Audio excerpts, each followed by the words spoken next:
అందరికీ నమస్కారం. తెలుగు కథామాలకు స్వాగతం. భారతంలో చిన్న కథలు చదువుకుంటున్నాము. ఈరోజు కథ కర్ణుడు. కుంతీదేవి యదువంశీయుడైన సూరసేనుని కుమార్తె కుంతిభోజుని దత్తపుత్రిక. కుంతిభోజుడి ఇంటి దగ్గర పెరుగుతున్న రోజులలోనే కుంతి దుర్వాస మహర్షిని సేవించి ఆయన అనుగ్రహానికి పాత్రురాలైంది. అప్పుడు ఆయన ఆమెకు మంత్రం ఉపదేశించి ఆ మంత్రజపంతో ఏ దేవతను ఆహ్వానిస్తే ఆ దైవం వచ్చి సంతానాన్ని అనుగ్రహిస్తాడని చెప్పాడు. మంత్రమహిమను పరీక్షించాలన్న చాపల్యంతో కుంతి ఆ మంత్రం జపించి సూర్యుడిని ఆహ్వానించింది. సూర్యుడు దివ్య తేజస్సుతో ఆమె ఎదుట సాక్షాత్కరించాడు. కుంతి భయపడిపోయి, స్వామి నన్ను మన్నించండి, ఆకతాయితనంతో మహర్షి మంత్రప్రభావం పరీక్షిద్దామని పిలిచాను, క్షమించి మీరు వెళ్ళిపోండి అంది. సూర్యుడు నవ్వి, కుమారి, మంత్రశక్తి వృధా కాదు, నువ్వేమీ భయపడకు. నా వల్ల కలిగే కుమారుడు సహజ కవచకుండలు శోభితుడై మహాదాతగా తేజ శౌర్య గాంభీర్య ధైర్యాలలో తనకు తానే సాటిగా ప్రఖ్యాతుడవుతాడు అంటూ కుంతిని సమీపించాడు. ఫలితంగా ఆమెకు ఒక కుమారుడు కలిగాడు. అతనే కర్ణుడు. కన్యాత్వానికి అపప్రద వాటిల్లుతుందన్న భయంతో కుంతి ఆ పసివాణ్ణి గంగలో విడిచింది. నదీ ప్రవాహంలో కొట్టుకుపోతున్న బాలుణ్ణి అతిరథుడనే సుతుడు అతని భార్య రాధ పెంచి పెద్దవాణ్ణి చేశారు. ఊహ తెలిసిన దగ్గర నుంచి ఎవరు ఏది దానం అడిగినా లేదనకుండా ఆ బాలుడి సంతృప్తి పరిచి పంపుతున్నాడు. కర్ణుడి దానగుణం జగద్విఖ్యాతమవుతోంది. ఈ సూర్యుడి పుత్రుని వల్ల తన కుమారుడైన అర్జునుడికి ముందు ముందు ఆపద రాబోతోందని గ్రహించిన దేవేంద్రుడు ఒకనాడు పేద బ్రాహ్మణుడి వేషంలో కర్ణుడి దగ్గరకు వెళ్ళి అతడి కవచకుండలాలను దానం ఇమ్మని అర్థించాడు.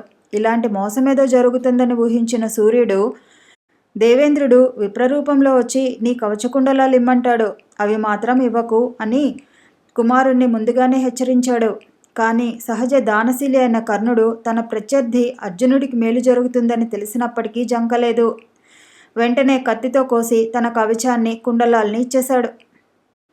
దేవేంద్రుడు దిగ్భ్రాంతి చెంది వరం కోరుకోమనగా ఆ పసివాడు, దేవరాజా, ఎంతటి శత్రువులనైనా సరే అవలీలగా చంపగల మీ శక్తి ఆయుధాన్ని అనుగ్రహించండి అని అడిగాడు. అలాగే తీసుకో, కానీ ఒక్క మాట, యుద్ధంలో నీవి శక్తిని ప్రయోగిస్తే ఎటువంటి వాడినైనా సరే ఇది సంహరిస్తుంది. అయితే ఒక్కడనే చంపుతుంది. మరుక్షణం మళ్ళీ ఈ ఆయుధం నా దగ్గరకు వచ్చేస్తుంది అని చెప్పి ఇంద్రుడు అంతర్ధానమయ్యాడు. ఇలా ఉండగా దుర్యోధన సోదరులకు పాండవులకు ద్రోణాచార్యుల వారు ఒకనాడు ధనుర్విద్యలో పోటీలు నిర్వహించారు.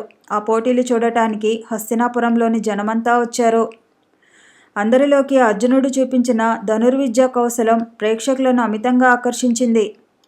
ద్రోణుడు ప్రియశిష్యుణ్ణి గాఢాలింగనం చేసుకున్నాడు. దుర్యోధనుడు ఓర్వలేకపోయాడు. ఇంతలో కర్ణుడు మత్తగజంలో అడుగులు వేస్తూ సభామధ్యానికి వచ్చి, అర్జునా, ఈ పాటి విద్యలు నేను ప్రదర్శించగలను. కావాలంటే అంతకంటే గొప్ప విద్యలు కూడా చేసి చూపిస్తాను. ధైర్యం ఉంటే ముందుకురా అని సవాలు చేశాడు.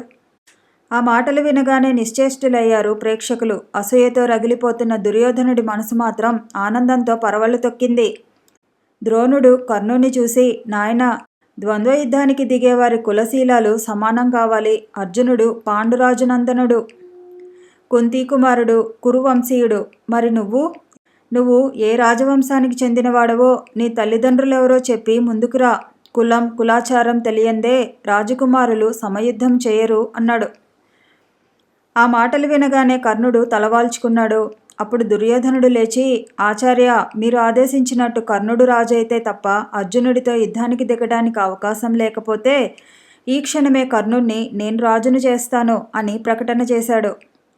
ఆ వెంటనే పవిత్ర జలాలు, రత్నకిరీటం, కనకాంగద కేయూరాలు, వడ్డానాలు, రత్నహారాలు తెప్పించి కర్ణుణ్ణి అంగరాజ్యానికి ప్రభువుని చేశాడు.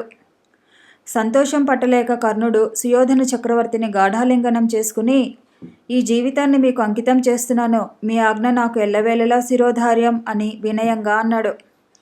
కొడుకు రాజైన సంగతి తెలుసుకొని సుతుడు వచ్చాడక్కడికి. కర్ణుడు సింహాసనం దిగివచ్చి పితృభక్తితో నమస్కరించాడు. భీమసేనుడు అది చూసి హేళనగా, ఓహో, నువ్వు సూతపుత్రుడవా? ఇంకేం, కొరడా చేతపట్టి గుర్రాలు తోలుకో, అర్జునుడితో యుద్ధమేం చేస్తావు అన్నాడు.